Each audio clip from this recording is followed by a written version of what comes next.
నమస్తే, welcome to A1 TV Telugu news. Details చూస్తే అనకాపల్లి జిల్లా పాయకరపేట మరియు తుని భవన నిర్మాణ కార్మికుల సంఘ అధ్యక్షుడు మజ్జరి నారాయణరావు ఆధ్వర్యంలో నిర్వహించిన కార్యక్రమంలో కార్మికుల కోసం ప్రభుత్వం తీసుకుంటున్న ఆర్థిక సహాయక చర్యలను వివరించారు. కార్మికుల కుమార్తెల వివాహ ఖర్చులు, పొరిటి ఖర్చులు, ప్రమాదం లేదా సహజ మరణానికి చంద్రన్న బీమా వంటి సౌకర్యాలను అందిస్తామని తెలిపారు. ఈ కార్యక్రమంలో కూటమి నాయకులు పాల్గొన్నారు.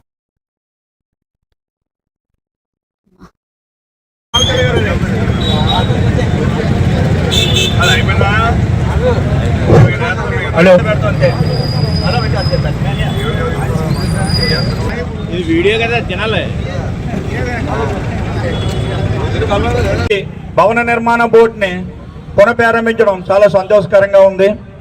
ఇచ్చిన తర్వాత హామీ ఇచ్చిన తర్వాత నెల రోజులు దాటుకుంటా మళ్ళీ వెంటనే మన 1-3-2026 తేదీ నుంచే ఇది అమల్లో చేయడం మా మేస్త్రులు అందరూ కూడా చాలా బాధల్లోని ఇబ్బందుల్లో కూడా ఉండడం జరిగింది. మేము ఉదయం నుంచి సాయంకాలం వరకు కష్టపడితే 850 రూపాయల నుంచి చాలా సంతోషకరమైన దినం.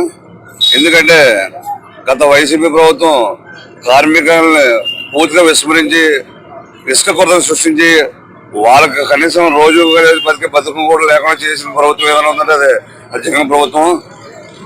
ఆ టైం మాకు చాలా సంతోషకరంగా ఉంది.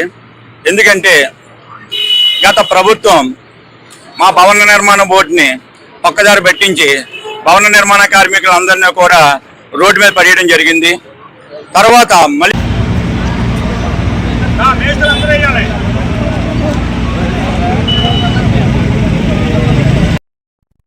మదనపల్లి